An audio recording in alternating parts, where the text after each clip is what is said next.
নমস্কার বন্ধুরা, আমি একজন থিয়েটার করি, এই অল্প স্বল্প নাটক করি। আজকে আমি আপনাদের মোহিত চট্টোপাধ্যায়ের লেখা ভূত নাটকের থেকে আমি কিছুটা অংশ আমি আপনাদের শোনাই। আপনারা শুনে বলছেন কেমন লাগলো, তাহলে আমি খুশি হব।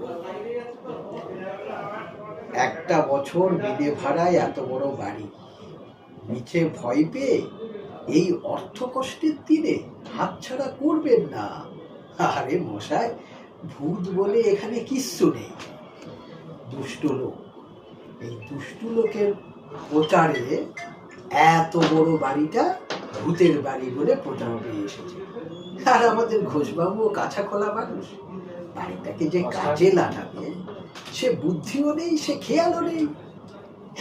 বাড়ি তো আমার না, কিন্তু আপনাদের কাছে পেয়ে এই বাড়িতে তুলে এনে তাহলে কি লাভটা হলো? লাভটা হলো এটাই, এক ঢিলে দুটো পাখিই মারা গেল। বন্ধুরা,